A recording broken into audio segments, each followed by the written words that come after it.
I'm Jonny Smith. I'm Richard Porter. And this is Smith and Sniff, a podcast in which two friends talk about cars and many other things. Let's play the anal game. Let's play the anal game. No, I'm serious.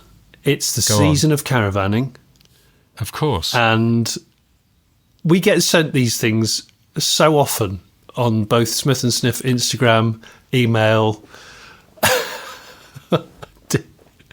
The anal caravan game is the gift that keeps on giving. Okay? All right? Isn't it? So, what I'd like to suggest... For listeners who may not be aware of this, we mentioned it on a Smith and Sniff video years ago, and it's been, it is just generally one of those things people do. We can't claim to have invented it. No. But it's simply you look at the name of a caravan and then you put anal in front of it. Yeah. That's it. That's it. But I thought I would actually turn this into something which had a bit of substance. So I've actually, I've dug out a list of sort of recommended good caravans of 2025, newly released caravans of 2025. Oh, okay. Yeah. Okay.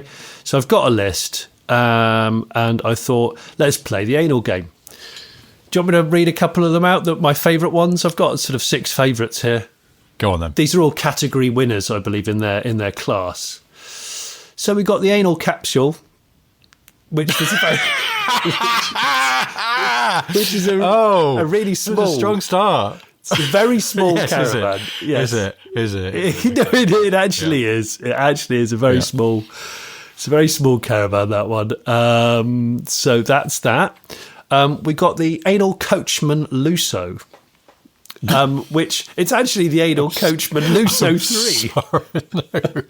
I'm not sure about the Lusso bit, but anal coachman definitely sounds like a mucky DVD that one might buy from a shop on the A1.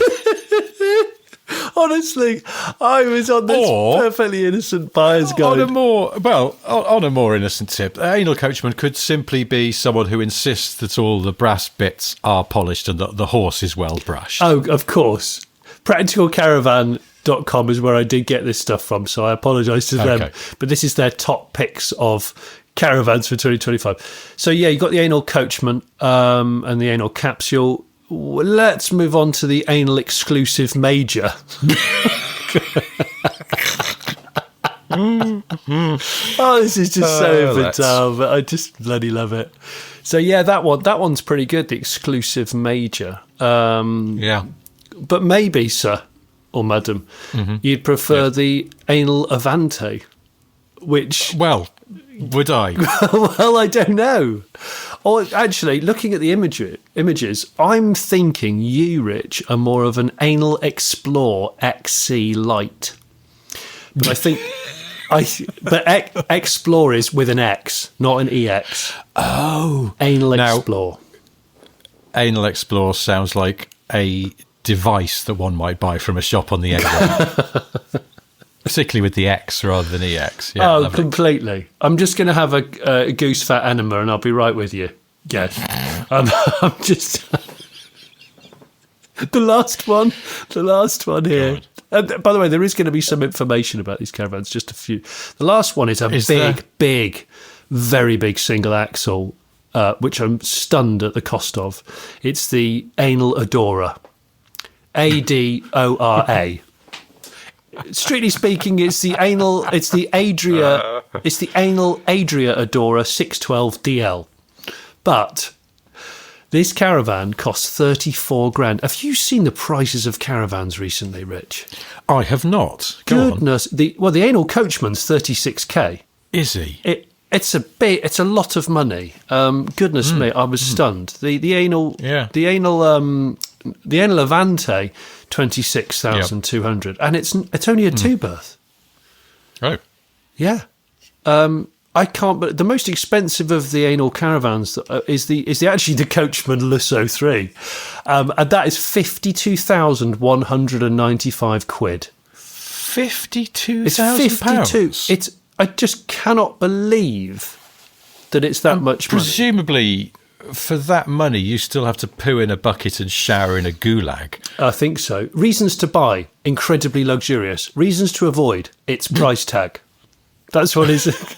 Sorry, incredibly luxurious. It says incredibly. It says with a superb kitchen and spec level throughout. The Lusso 3 is a twin-axle tourer, which was our pick of luxury caravans at the Practical Caravan Awards 2025, and one we think provides the perfect family-friendly layout. Which country does this come from? Coachman. Let's work out. I think Coachman is the manufacturer, is it? And the Lusso is the model. Because normally the German caravans are the most expensive, the Hobbies and the Tabots. I've been told this before, that if you want a really good caravan, you go to Germany. For certainly residuals, so cost is high, but a bit like German cars off of the old days. If you spend more, you get a Mercedes, but your residuals are higher because it's a Mercedes. But yeah, it's the caravan game, just like the car game, the prices are high if you're buying new, really high. So, I just looked this up. Coachman Caravans is from Hull. Oh, are they? But they are owned by a Swedish company. But of course. Carb or Carber. I don't know how you'd say it. Anal Carber. Kabe. Yes. Is a Swedish manufacturer of motorhomes and caravans. Well, their slogan is always a step ahead. Well, quite. Anal, always a step ahead.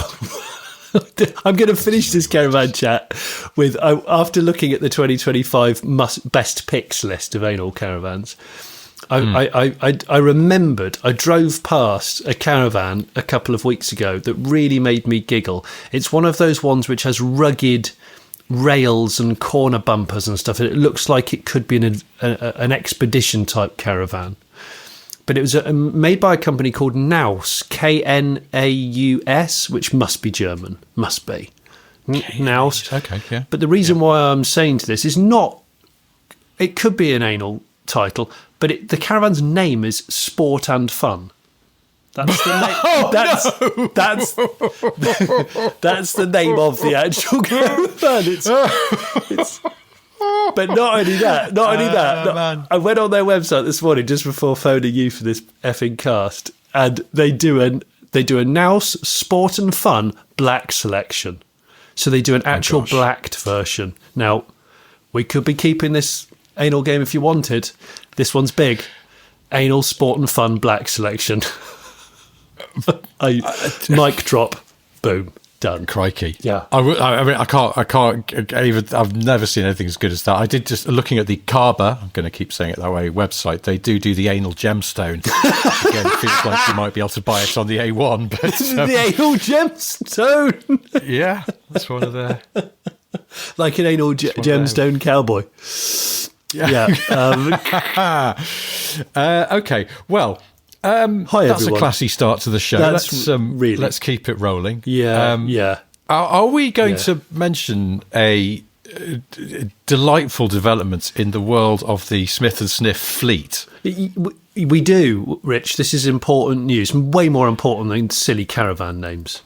Because, as people probably know, we have the Eagle Quest limousine. Is the official Smith and Sniff podcast car. Yes. But then we had an interesting development a few weeks ago, wasn't it? Yeah. A listener called Steve messaged us and said, well, I won't reveal the car at the moment, but he said he's had it for nearly 8 years and it was worth less than 400 quid as a hunk of scrap, basically. It drives fine, the mechanicals are good, it has some issues with the central locking alarm, and mainly the air conditioning has packed in. I would rather it went to a home where it continues its life. Are you interested? Just come and get it. For free if you were going to keep it going. I think the fact that the air conditioning doesn't work immediately piqued your interest because you have no need for that. It did. I have to say, that drew me. And the final line, it also has Uni Royal Rain Sports all round in reasonable condition. I like that too. And a series of small dents on the front wing. I love that. Now, I don't want to embarrass Steve, but the fact is that original message came in at 11:51 at night. I messaged him back the next morning and told him it was a very tempting offer and we were seriously interested. He said, it seems, in his reply, he said, it seems sober me has to process tipsy me's crazy idea again, but I'm not ruling it out. So he gave it some thought. And bless him, Steve essentially went, look, an offer's an offer and he needs to get rid of the car. And I think he thought we'd actually appreciate it. And so, again, what a sweet, sweet guy. Very. He big time then SSG. brought it to you at your office. Yeah. Yeah, he did. A deal was done, which was essentially, here's a car, okay, here's some merchandise in return. Yes. And Smith & Sniff now has a second company car. We do. Which is a Saab 9.5 2.3 turbo Vector. I love the name of it. Vector. Anal Vector. No, that's for caravans, isn't it? Sorry, we'll keep it to Vector. Keep it caravan-y, please. So we've got a Saab 9.5, and what's extra exciting about this? And thanks so much, Steve. It's really kind of you. Yes, and, thank you, Steve. And thanks for thinking of me when the AC shut itself. Yes, it was like, who would enjoy this car despite this problem that would otherwise make it hard to sell? Yes, Johnny. I'm very excited. I haven't even seen the Saab in real life. I've only seen pictures. It's a 2004, so it's the not the sort of last Saab 9.5. It's the one before that, and it's the pre-Dame Edna facelift, which to my mind is the handsomest of the 9.5s. It is that era. It's a manual car. It's done. Oh, and it's an estate as well. We haven't mentioned that, have we? Yes, it's an estate, and it's done exactly 150,000 miles. And the handbrake is slightly weak, but it's okay because it does still work. Right. And it's got an electric sunroof. So it's just that's the Air-Con as far as I was concerned. I read about the Con and then went, who cares, because it's got an electric sunroof. And Steve and his wife have done lots of long journeys in it, and they've said it's been great. And they're keen cyclists, which is why they purchased it in the first place. But Steve and his wife turned up, and Steve's other car is a brand new, I think it's his first new car that he's ever bought, is a Toyota Gurr 86. Oh, he read the review. I didn't know that. He read the reviews, and he actually watched my review on it, and he went, he said, I've decided this could be like the best new car to buy if I was going to buy something just simple. He likes simple dashboards and things. And I went, how'd you find it? He goes, flipping love it, never going to sell it. So there. Cool. I didn't know that. Well, that's Steve. Well done. That's excellent. Have you driven the Saab much? I haven't driven it much yet, but I've perved round it, and it's lovely because from a long way away, the alloy wheels, that design, they look like 3 spokes, but then you realise they're sort of, I guess, 6 spokes. But this sort of makes them acceptable to me because, as you know, I'm a 3-spoke enthusiast. So it's okay. Yeah, when I saw the picture of the car, I was like, "Oh, thank God, this could be so much worse." It's okay. We seem to mention Saabs quite a bit on the podcast, and we've both gone, I'd love to have a Saab one day. Yeah, because we've never owned one. We do. I've never owned one, and now technically I own half of one. So, which reminds me of one of the single funniest things I've ever seen, which was when we were doing the Top Gear live shows. And for anyone who saw them, they know they were there was lots of pyrotechnics and cars zooming around inside, like the NEC. Was it the arena or the main one, or in Earl's Court in London, and various other places around the world. One year they put together this show which had this sort of plot, and it was like the end of petrol. Petrol was running out, very Mad Maxy sort of thing. Yeah. And the climax of this show was this big set stunt piece with a petrol tanker and a Stig in a quad bike. And in a quad bike, on a quad bike, in a quad. Sorry, in a sort of rage buggy, like a rage buggy, or that type of thing. Yeah. So he was zooming about, and people were trying to fire missiles at him and all sorts of stuff. And at one point, this Saab 9.5, all done up, kind of Mad Maxy style, drove out from the wings. and a missile was supposed to fly towards it. And then, in fact, the Saab had been pre-sawn in half and then reattached together using magnets. Oh. And there was a pyrotechnic, and the Saab split in two, and it had all been pre-rigged with a fuel tank up the front. So then it would keep on driving, because it's front-wheel drive, dragging itself around with sparks and flames and stuff coming out of it. Yeah. And this show was quite technical and therefore quite hard to get right. And during the dress rehearsal, where everything was going wrong, and the presenters weren't really part of this, they were sort of watching from the side, and then at the end they were supposed to come on and go, "Ladies and gentlemen, he's won the Stig and their Top Gear stunt team." This show was absolute chaos, total disaster. I think the rage buggy broke down. The Stig had to get out and do all his moves by running around the stage, which was comical in itself. And then at the climax of the show, with the missiles flying everywhere and these explosions and stuff like that, the magnets on the Saab released before it drove out. And so what happened was just the front of a Saab 9.5 sort of scuttled onto the stage. And then the show ended and Jeremy came on. Bear in mind, there's no audience, it was just us. And I was already laughing and trying not to be seen laughing because, you know, these poor people who'd worked so hard on this show. But it was a fucking shambles. And Jeremy walked out and just went, "Ladies and gentlemen, half a Saab." That was the end of the show. At which point I had to go behind a curtain because I couldn't. I was in hysterics. The whole thing was just so chaotic. They mostly fixed it for the actual shows, but that would have worked though. Jeremy could have got away with saying that, and it would have been a good ending. Yeah. It would, but it wasn't meant to be half a Saab. It was meant to be a Saab, which magically blew in half. So now I own half a Saab, which is quite nice. It's just good that it's still attached to your No, I've sawn it in half, actually. Because I think that you and I are going to keep that aspiration of being Siegfried and Roy at some point. Right. So I thought this could be the start of our stage persona where we come on. We come on in both of the halves of Saabs are driving and then they reconnect at some point. Oh, which way are you cutting it? Are you cutting it like longitudinally or crossways? I'm going to cut it longitudinally because I want extra work for myself. Right. Yeah, and they'll both be able to... The Top Gear Live half a Saab was just the front half. Yeah, we'll drive on. But anyway. Yeah. So, yeah, I just wanted to say, we've got a second Smith & Sniff company car. We're both sort of weirdly excited about it because we both wanted to own a Saab. And we've got some plans for it involving both a livery and an adventure that we'd like to do. We do. Hold those thoughts. But since we're talking about Saabs, there's something I've been meaning to mention for weeks. You know, when we went to Malvern to do the live show at Morgan. Yeah.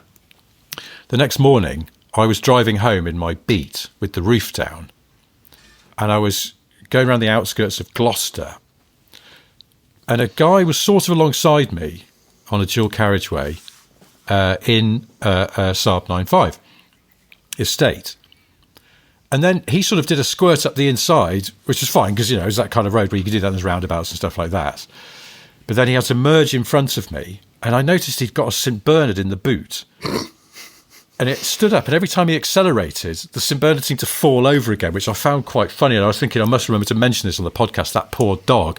I bet that guy has tuned that Saab, and the poor dog can't cope with the turbo power of a tweaked-up Saab. So it was a bit weird when I got home from that journey, and a listener called Craig had messaged us to say, I'm just emailing to say I've just seen a lovely red Honda Beat driving through Gloucester while out shopping for a new bed for my equally lovely St Bernard.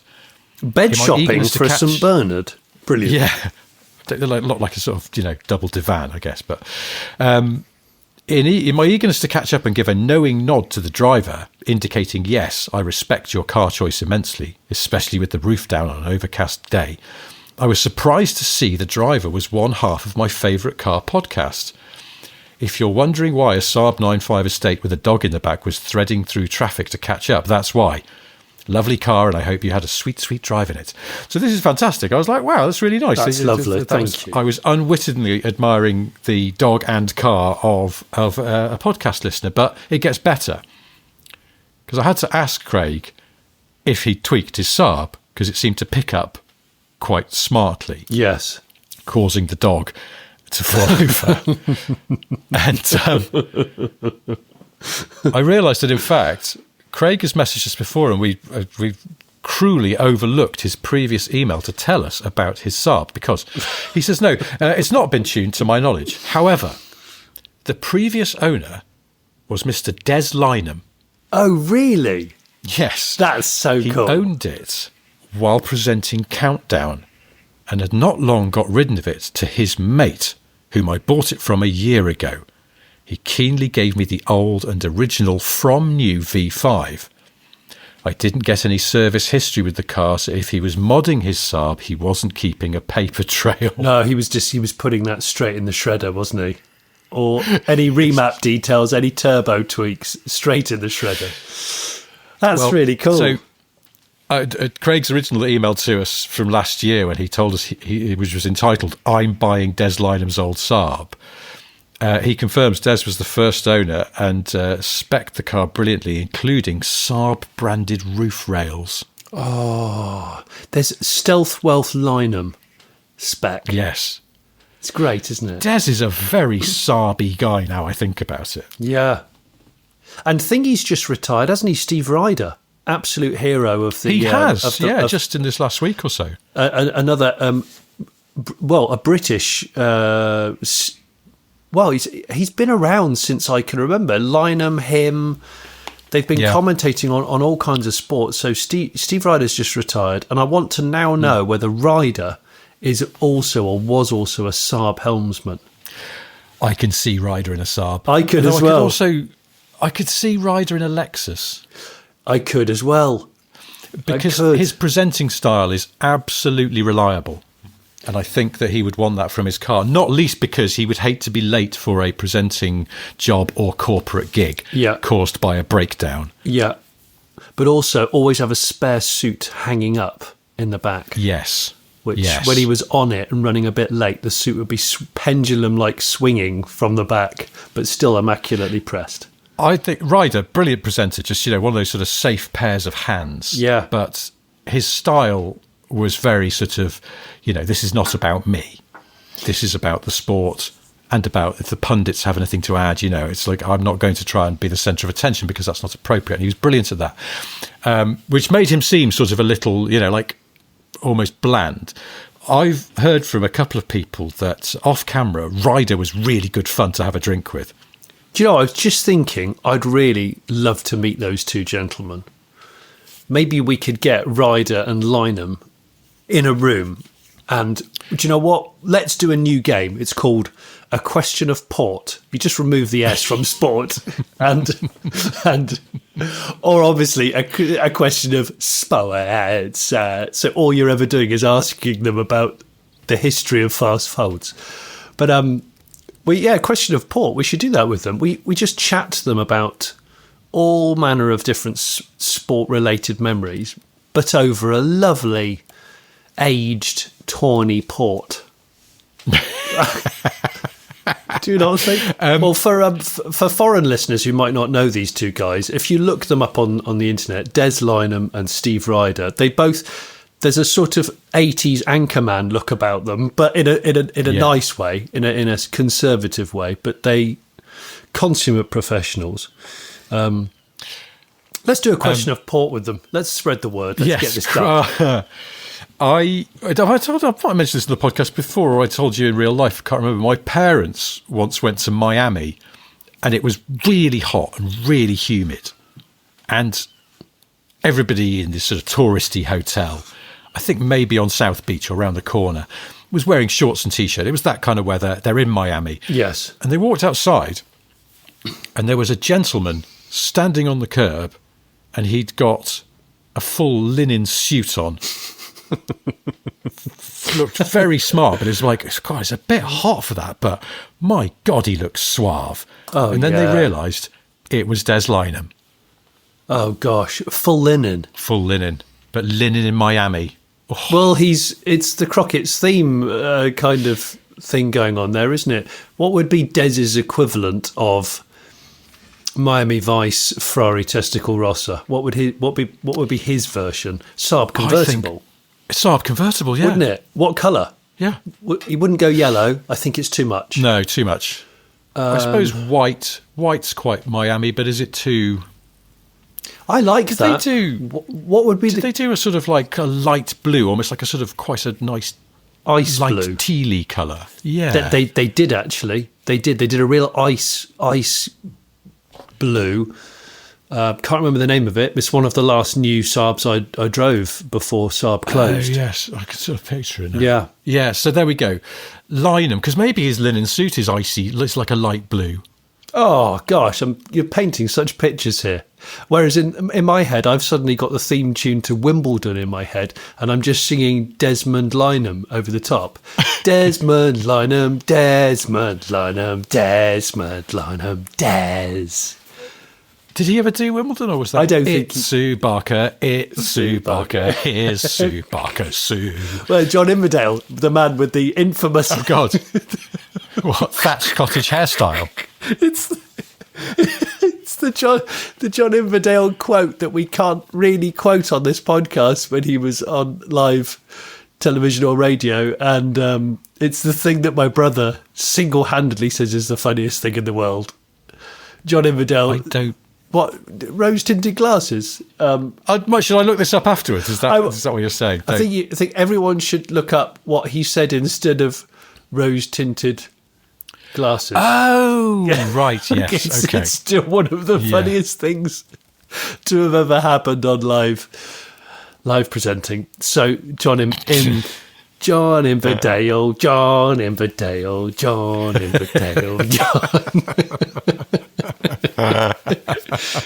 you know what John Inverdale's is he doing it still? I don't even know. Who's doing Wimbledon? After saying what was Barker's said, retired as well.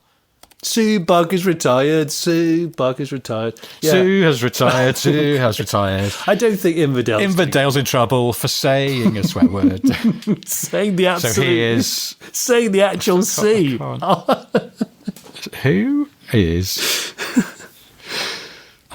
I'm going to say. I don't know. Britain's car number one car podcast again. While we Inverdale is an absolute SC430 in Champagne.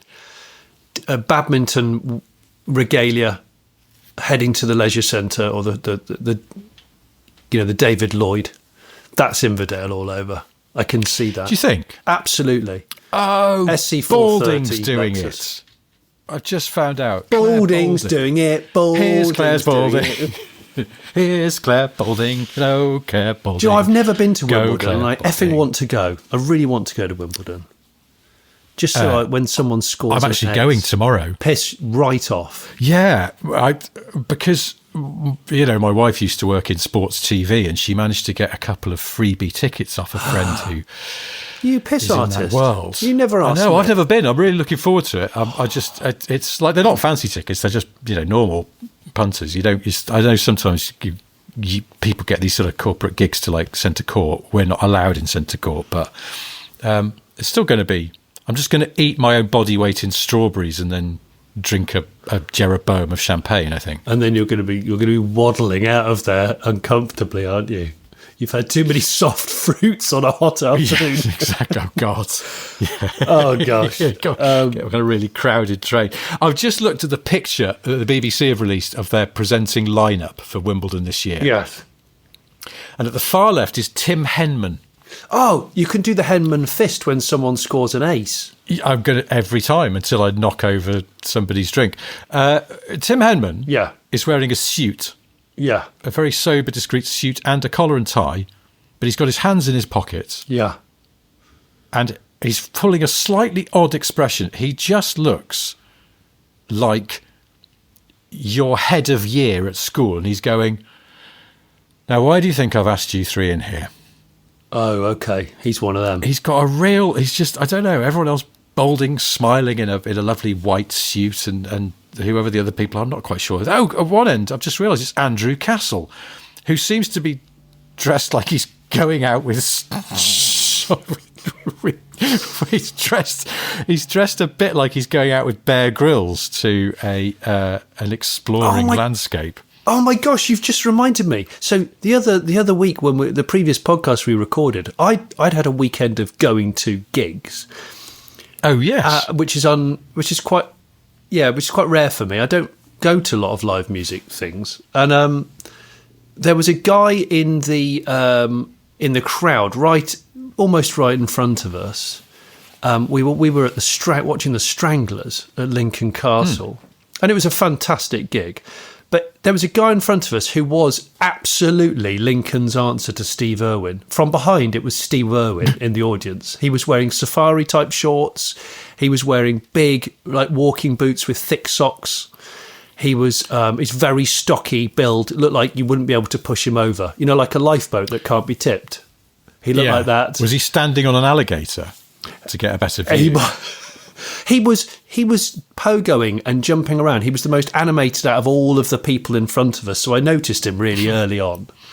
And he managed to wade through quite a crowd with 6 pints and no tray. Oh, so he's 6? Yeah, and he's unstoppable. I don't know how he did it. Plastic glasses? Plastic, yeah, so deformable. Oh, that's impressive. I know, right? So this sort of Lincoln Irwin chap was very impressive, and I couldn't stop giggling about it because I thought I'd love to go on city safari with him, looking for, I don't know, rats and badgers. But he was brilliant. I actually don't know where this conversation is going. My brain's just jumped straight into Irwin because I just remembered Irwin. Bollocks. You were talking about Ray Mears, weren't you? Were you? No, but actually, yes. Andrew Castle from the tennis coverage looks like he's accidentally, his agent didn't tell him what the gig was, and he just assumed it was going out with Ray Mears somewhere. Anyway, as by the by. Oh, so I'm not going to tell you what barn find it was, but I did a barn find a couple of days ago, and it turned into one of those situations where the guy actually had a really nice selection of cars that him and his late dad shared, and I thought, do you know what, we should film the cars as well as the barn find. It's worthy. And it turns out we came back the next day because it was fairly local to me. We came back the next day and did another half day. But one of the cars that we wanted to move, because for the car cave episodes we try and arrange the cars in quite a sexy way to get a good thumbnail picture, because if you don't get a good thumbnail, nobody watches your bloody video. Rah rah rah. His late dad's E-Type, Series 1 E-Type convertible. He said, I'll just move it out. I said, okay, well, I can push it if you want, if you don't want to start it. But no, it'll start. And he turned it over and it went like this. It did I'm not going to start. I'm definitely not going to start. Oh, I'm going to start. Fooled you. Honestly, and it was so strange. And was it playing dead like an animal? It really was like it was playing dead. And I chuckled about it. And then about an hour later, I really needed the toilet. So I made my excuse. And while Phil was doing the close-ups and stuff, I went into the house for the toilet and needed to properly go to the toilet. And went to the toilet. I won't describe it because we don't need to do that. But went to flush. Thanks. OMG. The flush was the same as the E-Type crank. It was one of those ones where all of the colour drained from my face. It properly stalled, and then I thought it wasn't going to catch, and then it caught. It did that whole flush. Nothing. And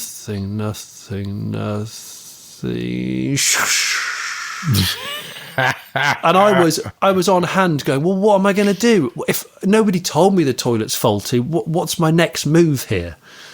But it caught. In the end, it caught. Thank God. Went. Yeah. Thank God. But the E-Type, he started the E-Type as we were finishing the shoot to put it back in the barn, and bloody thing did the same thing again. And I said, is the battery charged? He said, yeah.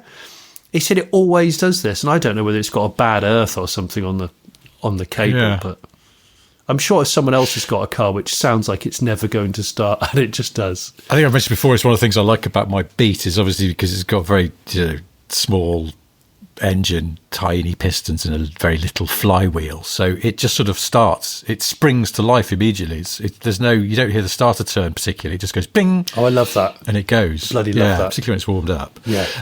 Speaking of barn finds and my cars, if you're listening to this the day it comes out, is the day that my Metro is being taken to the Den spin-off of Retro Power. resto mod specialists, who are going to give it the initial going over to see what needs sorting to get it back on the road. So it's been tucked away very safely. Big shout out to Lewis from Bigfoot Transportation. Oh yeah, good old Lewis. We know Lewis has helped you out in the past, hasn't he? And Lewis was the one who got one of his guys to go and pick up the Metro from the house that you'll have seen in the barn find video on Late Break Show, and then he's had it tucked away at his unit until I could get it into a workshop somewhere. So that's now happening. Lewis is having it transported down there, and then the work starts on getting the Metro back on the road. It's going to have its hydrogas spheres sent off to Britain's leading regassing specialist, and then the guys from the Den are going to see what else needs doing. So this is quite an exciting time. For me. You're not the only one who's excited, because I mean, it's still really knocking me for six, this one. As of the time of this podcast being published, that video's had 900,000 views. That's nuts, isn't it? 900,000 people are interested in an old MG Metro Turbo in a late hoarder's house. I don't know what's going on, but it still staggers me, the interest in that car, but also the warmth of feeling for that car. You know, people are really delighted to see it.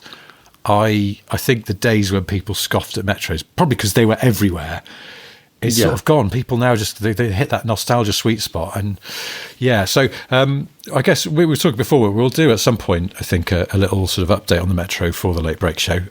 We will, and once it's up and driving and all up together. But also at that point, maybe I can explain some of my obsession with the Metro, if you care. I know, I do care, Rich. I'd really like that, and we are going to start revisiting some of the barn finds that we know have got back on the road and been restored and ting. We forgot to mention the other week that Brian Wilson died, didn't he? Off of the Beach Boys. And I mean, he could have died many years ago when he was a recluse, but he didn't.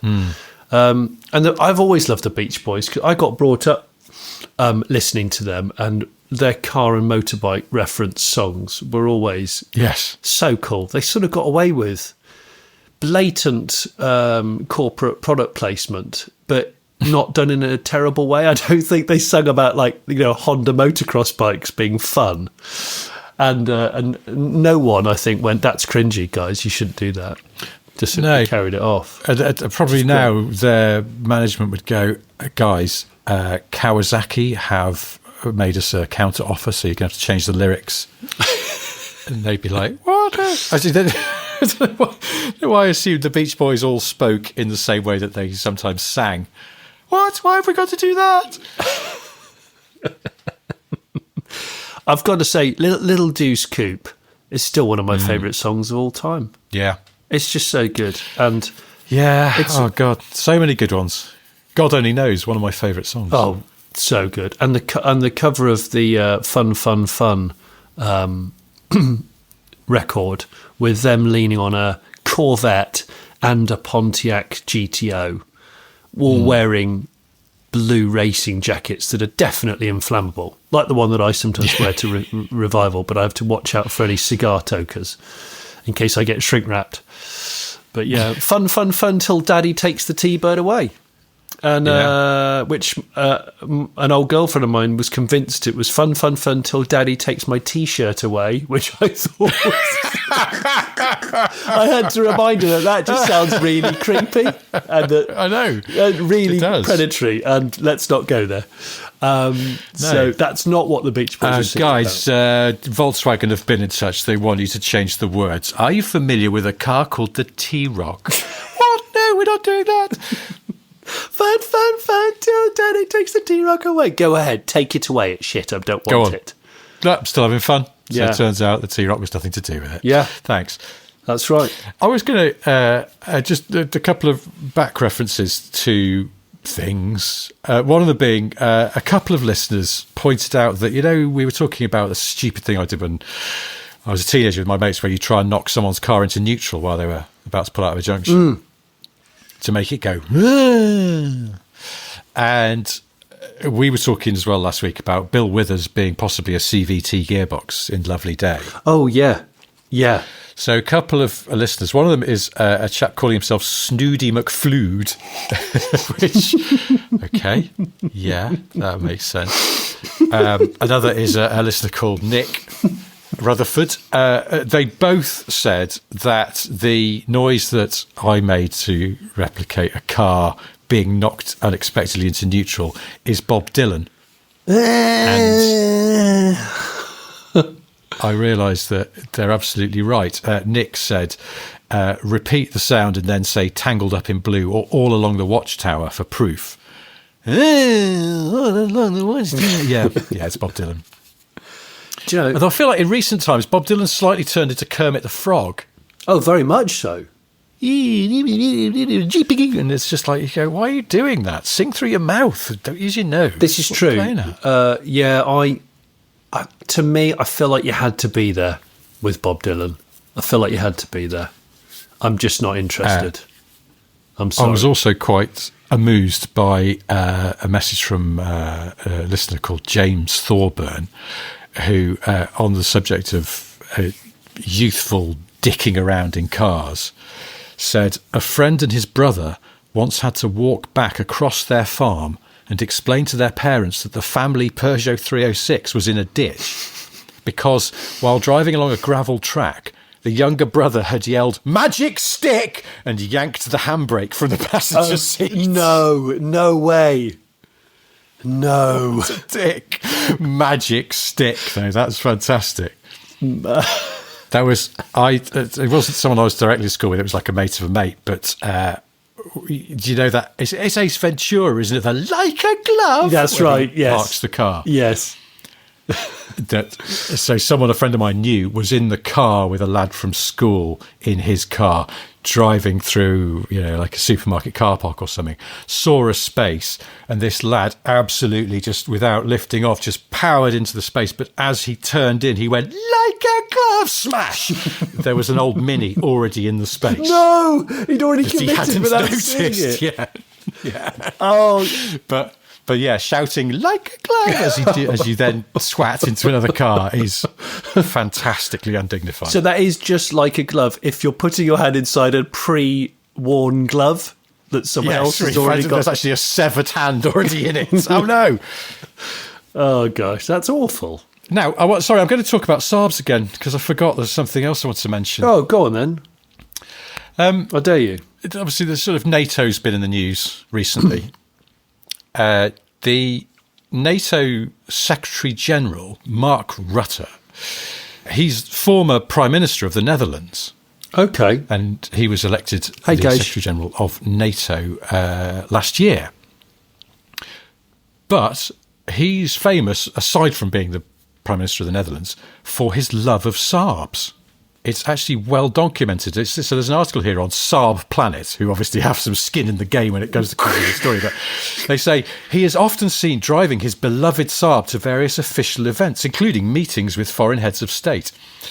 This preference for Saab is not just about the car's performance, but also its symbolism of durability and simplicity, qualities he values highly. His commitment to driving a Saab has become part of his public persona, further cementing his image as a man of the people. And there's various pictures of him leaning on his Saab. There's a Saab 9.3 here, but then it looks like later on he's got a different 9.3, and there's a still from a video of him driving to visit the King of the Netherlands in his 9.3 estate. Well, there you go. Could we do that? What, go and see the King of the Netherlands? Yeah, in our Saab estate. I mean, yeah, why not? I'd love to do that. I think it'd be wonderful. Yeah. We'll do that.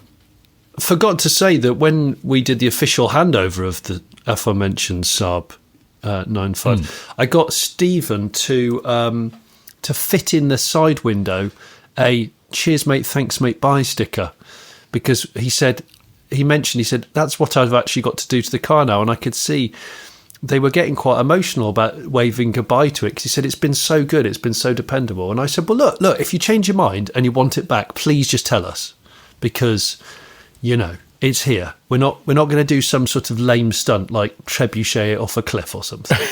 It is going to stay in fully functioning order. And he put on a CMTMB sticker inside the window, and I've got a video of him doing that, and we've even got some Woolarding photos that I will share with you as well. So there, fantastic. We'll put those on the Patreon. Yeah. I have another listener message to read out that relates back to when we were talking about disposable cameras. We cover all the hot topics of the day, don't we? Always car stuff too. Always. Do you know, but disposable cameras are really expensive now. Are they? Yeah, because I'm sure back in the day they used to be like, a couple of quid a piece, maybe.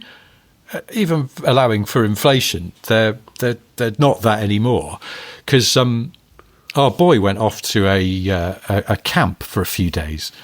And one of the things it said on the kit list was, if you want to send your child with a disposable camera, we found that that's often quite fun. And my wife went, I'll get him a disposable camera. That would be fun. And she looked it up and she went, what? They're like 30 quid or something. 30? 30? Yeah, I think that's what she said. Basically, maybe she was looking at digital ones. I don't know. I didn't bother to follow up. She just went, fine, you'll only drop it in a river anyway. So we didn't. I could have sent him on his way in an MOT failure car for that. Well, exactly. To take on the camp, or for shits and giggles around the campfire. Anyway, a listener called Jody writes in and says, on one of your podcasts, you were discussing unauthorised use of someone else's camera. Well, I think because we were talking about disposable cameras at weddings, weren't we? Oh, gosh, Inevitably, yeah. They're full of arse photos from later in the night. Yes. Anyway, Jody says, I had an immediate flashback to my first trip to SEMA. I worked for an automotive retailer and wholesaler, and 4 of us, along with the owner, went to the SEMA show. This was 20-ish years ago. The owner liked to drink, but he took more enjoyment in getting us all plastered. We were at the bar and getting well tuned. 3 of us had had enough and decided to head back to our rooms. Our 4th co-worker decided to stay back at the bar with the owner, but asked me to take his camera with me back to the hotel room. Game on. The 3 of us had the elevator up to our rooms all to ourselves. I suggested to one guy that he should drop his pants and I'd take a picture of his rear end. He did that, but he bent over so far that his old dangly man parts were in plain sight as well. I took a few photos nonetheless, and we put the camera in the room as we pissed ourselves with laughter. Oh, God. The next morning on the tram ride, we couldn't even look at each other without giggling, but we didn't say a word about the camera. Once back home in Pennsylvania, our co-worker dropped the film off to get it developed. He then asked his wife to pick up the photos. She did. But they included a note that read something like, we are unable to develop some of these photos due to their pornographic nature. Oh, no. The man's wife was livid and naturally assumed he'd taken photographs of strippers or prostitutes. Oh, gosh, no. No. I can never forget those grey, dangly bits in that elevator in Las Vegas. Thanks for the flashback. Well, Jody is writing from Pennsylvania. It was a different time, Jody. It was a different time. It was a different time, and I remember friends of mine who really revelled in the Mooney shot, usually at a piss vista, actually, an area of outstanding natural beauty where we would stop for a wee.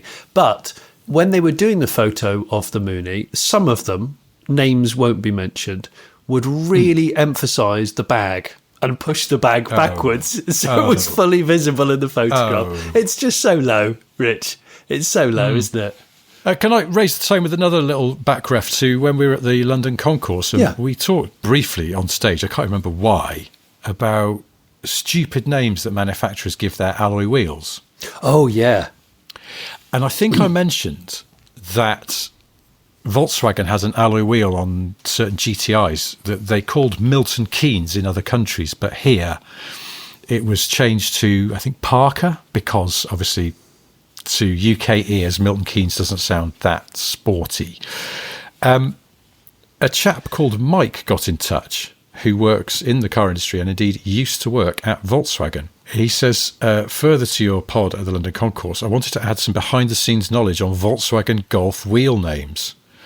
Mark 7 e-Golf alloys were called Tilleve. Yes, I remember that. Well, you'll never guess why. What Tilleve? It's It's a composite of Mike's daughter's names. No. Because Tilly? The names that came from the factory were, as Mike says, rubbish/non-translatable, and we considered them unusable. So he just mashed together his daughter's names, I guess, Tilly and Eve, and that is how the e-golf in the UK had that name of wheel. Tilly. That's really good. Good insider knowledge. That's brilliant. I love that. And I enjoyed an e-golf. I lived with one for nearly 2 years and still think you still think it's a great car, mate. Do you know what I mean? Do you know? Do you remember I talked about, I'm pretty sure I talked about my new mouse mat and mouse. My 911 shaped mouse, my official Porsche product mouse. Don't think you did. Oh, okay. Well, okay. I've got a new mouse. But you can now. That's okay. I've got. I just thought, what the hell? I needed a new mouse and a mouse mat. My mouse mat for a long time has been an A4 sheet of paper folded in half, and that doesn't quite cut it when you're a professional like me. So, an official Porsche crest embossed leather mouse mat with a 911. I think it was a 991 mouse. Very ergonomic with the little wheel in between the headlights at the front. But one of our patrons and listeners, Chris Darrenpool, hi Chris, he said the 911 mouse looks cool. It probably fits just right, but is there a better car shape for a computer mouse out there than a 911? And it got me thinking. I thought I'd put it out to you as well and the listeners. I'm thinking it might be the car that you drive around in as your family vehicle. That's exactly what I was about to say. Yeah. I've thought for quite a while that the Tesla Model Y and actually the Model 3, to some extent, they just look like big mice. The Y is the ultimate computer mouse. Yeah, surely. It really is, isn't it? You just expect a Monty Python giant hand to come out of the sky and operate it. No, it's true. I can't think of anything. Because if anything, the 911 in real life sort of slopes down a bit too much at the back. It's not quite ergonomic for the palm. But no. Mind you, I suppose the Model Y has a sort of little ducktail on it, which is probably going to dig into your... Or that might dig into your jugular. That fleshy bit. Yeah. But anyway, they are still quite mousy. What about the Hyundai or Hyundai Ioniq? The original Ioniq. Oh, yeah. AKA the Wind's Knife. Do you know how good those cars are? Are they quite good? Yeah, I think they've taken over the mantle of the Prius in many ways, of just being, they just get on with it and like go everywhere and take all the abuse and still deliver insane MPG. Or the EV version, obviously, is the Wind Knife, as they call it, because it's so efficient. I'd love it if my nickname was Wind Knife. It's sort of maybe it's like my gladiator name. I don't know. Wind Knife. We're not going down the road of Transformers again like we did last time because... No. because it's awful. Or putting anal in front of it either. No, we're not doing that because that's just immature. I have one more message. Now, we'd like to think that our listeners are happy with us and with the podcast they receive, but every so often we get... a slightly angry message. And this is from a listener called James. I knew he wasn't particularly happy because his email is entitled "Piss Off with the Accounting Slander." Oh. Hello, you pair of yoghurt slingers. Oh. How fucking boring it is hearing every wannabe car somebody blame accountants solely for everything that ever goes wrong with a car or car brand. Oh, that Porsche IMS bearing. Yeah, the accountant specified that. Mercedes design philosophy. Gone to shit, hasn't it? Yeah, the accountants are in the drawing office these days. It's utter bollocks. Anyone who has a single pissing clue about being in a modern finance role knows that they facilitate growth and innovation just as much as looking for cost savings. Penny pinching has its place when, just like in the home, you batten down the hatches when things go south. Oh, I'm sure you'd stop picking triple ply bog roll if your mortgage payment went up by 50%. CEOs and other board members are just as much to blame. If the chief engineer says this bolt has to cost £5 each, else it's going to fail and lunch the engine, do you really think the CFO will overrule him? If you haven't already gathered, I'm an accountant, and for the record, I'm only boring to people I have no interest in getting to know. Oh. I feel better getting this off my chest. By the way, love the podcast. CMTMB, James. So, hang on. Is James actually angry, or is it okay in the end? I'm just trying to work out. I feel like he's sort of okay in the end. Now, I also wanted to say that I think he was reacting to, it was actually a message from a listener. It was, do you know that chap, Aaron, who was telling us his tales of being a driveway Facebook trader? Yes. With cars. Yes. And he said... I feel like there's a sort of peak era for cars, after which, and I think it was his words, where the accountants got involved. Yeah, all right, duly noted, James. That's a fair point. I would say, however, that engineering teams are, as my understanding is, always under pressure to save money. There are budgets, of course there are, but anything you can do to save, car making being such a perilous business and profits being so slender relative to the massive investments you have to make. And this does bring me back to something we mentioned a few weeks ago when we were talking about the number plate finisher and light on Nissan Qashqais. Yes. Always falls off. Yes. And we had a message from somebody who I suspect was quite close to that project within Nissan. Oh, really, Richard? Well... yeah, they asked not to be identified. So. Was it Carlos Ghosn? Yes, it was. Who does? I'm writing to you from inside a flight case. And did he give you a pin drop while he was there? Yes. Yep. When I got there, he was gone.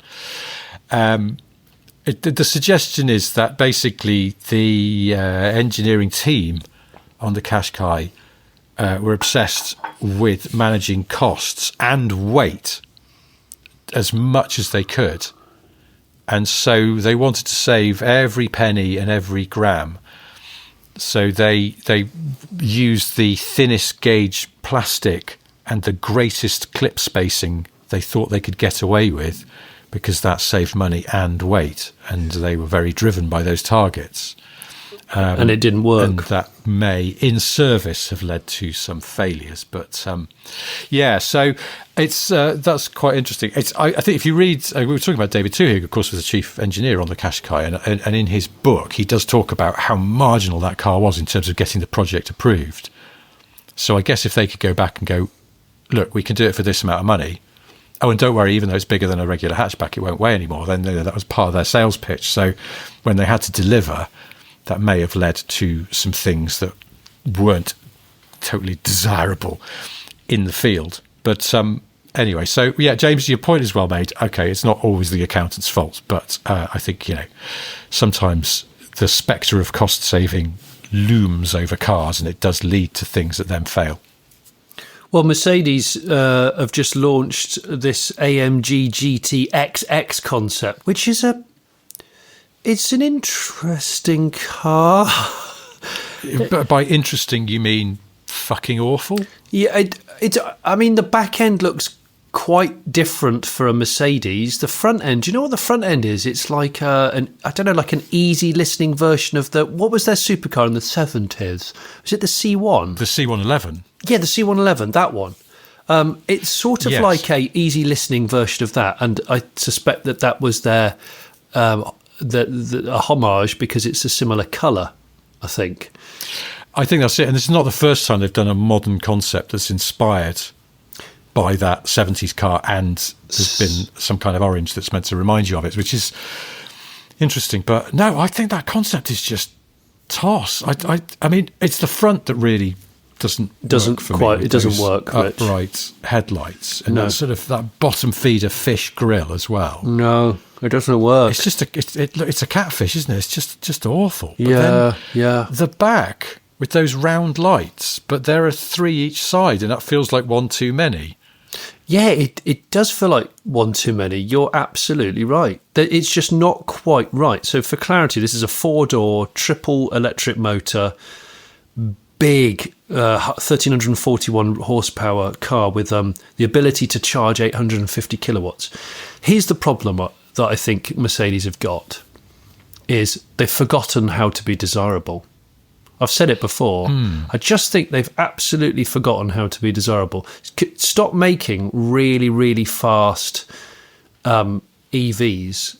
Make really, really fast collectible piston things using your AMG engine people who put their names on the tops of engines, and just make really good. Just make an E-Class estate electric, please. That's fucking cool.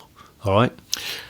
That's handsome and cool and doesn't. I was thinking about this the other day. I don't know why. That I was like, what would you do if you're in charge of Mercedes? Because it does feel like they're slightly floundering for an identity. It does, which is unusual. Their identity? But I think you can't get too bogged down in the stuff that we care about. Like, well, they should just reinvent the W123 and use that as inspiration. It's like the world's moved on.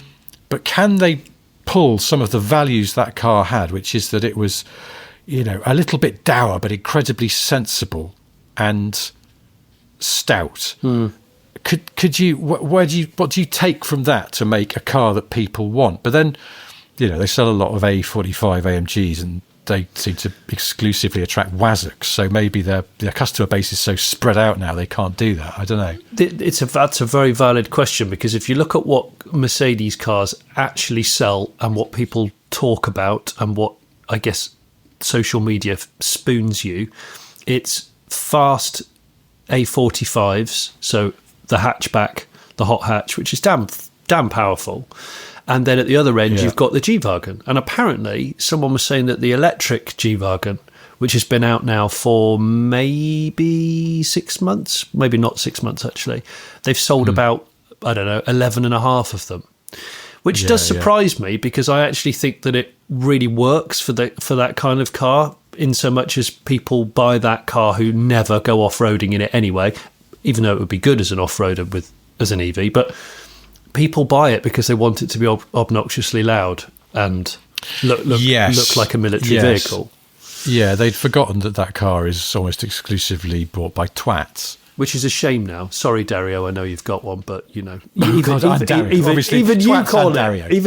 it the Wagpanzer. So I was going to say, he's well aware of what that car looks like. But I was just looking again at that concept. Actually, like, the middle bit's all right. It's the nose. The nose is terrible, and the tail lights are terrible, and the rest of it is sort of okay. But I don't know. But it is, you are right. Merc are scrabbling for an identity, and maybe what they should be doing is taking a leaf out of Hyundai's book. When they've done those concepts which go back to being retro and drag it into the modern world, and we've all gone, oh my gosh, that's amazing. Was it the N74? Yes, yeah. That really cool coupe thing, and then they did that other boxy saloon, which I just thought was sensational, and I've totally forgot the name of it. Damn it, it's on the tip of my tongue. But they've done those, and they've taken parts of those into the production process, and they've just managed to be so different, but yet resolved designs.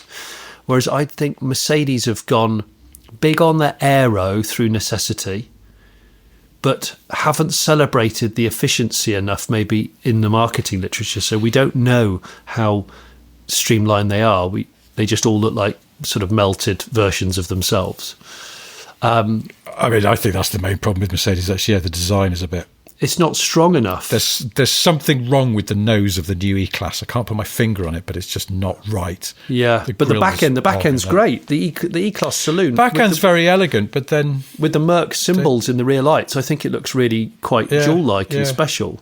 But I've not driven the new E-Class, but the last one I really liked. It's one of those cars you go, God, you could buy one of these and bang 200,000 miles on it, and it would be just a very sort of satisfying, quiet servant for years and years. Years and years. So they still do that kind of car. It's just they don't make a big deal about it because they're too busy doing bright orange concepts that look a bit cack. Maybe Mercedes should play the anal game. Or just do the anal class. Not sure what that would be. I don't think I want to know. Anyway, we should bring this to an end. Before we go, I've got 3 things to tell you. They are, firstly, Johnny's embarked on a very strange project to open a chippy staffed by cloning the former lead singer of Marillion in a range of heights. But when it comes to cooking, only the tallest one will be allowed to work the equipment, which is why this is being done under the working title, Bigger Fish to Fry. Oh, God. If that's not to your taste, then there is, of course, the Late Break Show. You are a moron. I know, I'm sorry. But it makes me laugh every time, so I hate myself for that. So you should. So this weekend's, or the one that, it's out now, if you're listening to this on Monday, Late Break Show episode. It's going to be controversial, I think, but it might be one of the most important videos that I've made. So it's a car that I've bought to use as an everyday car that is definitely the cheapest one in the UK.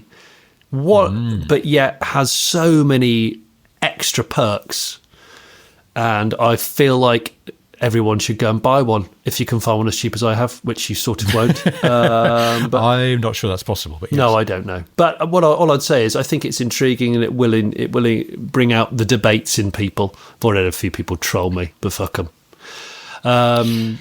So yeah, go and watch that. And if you haven't watched a couple, and maybe a couple of days' time, there should be an update on my Porsche Boxster, which as you might know, I spent £2,000 buying it, or £1,900, and I've just spent £2,000 on the suspension because I wanted to reward it for a year's worth of enjoyable service.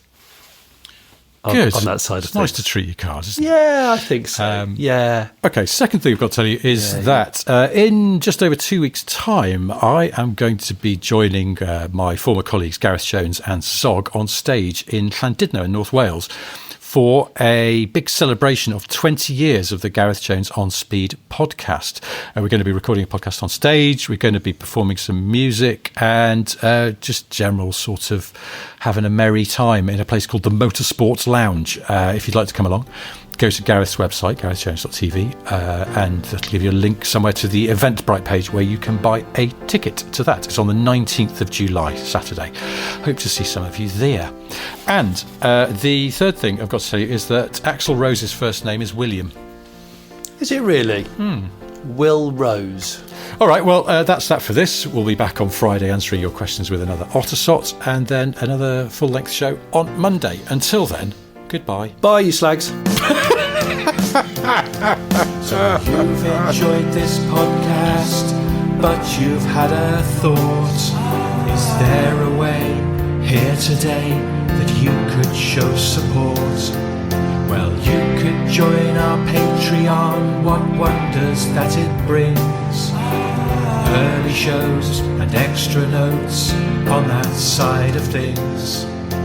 You could buy our merchandise. We've mugs and hats, but still no ties. One day we will make those pies, but in the meantime, guys, hey guys, like and subscribe, and maybe leave a nice review. Like and subscribe, we know you know just what to do. Like and subscribe, we don't want to take the piss. Like and subscribe, but we were told to ask for this. Like and subscribe. Like and subscribe. Like and subscribe. Like and subscribe.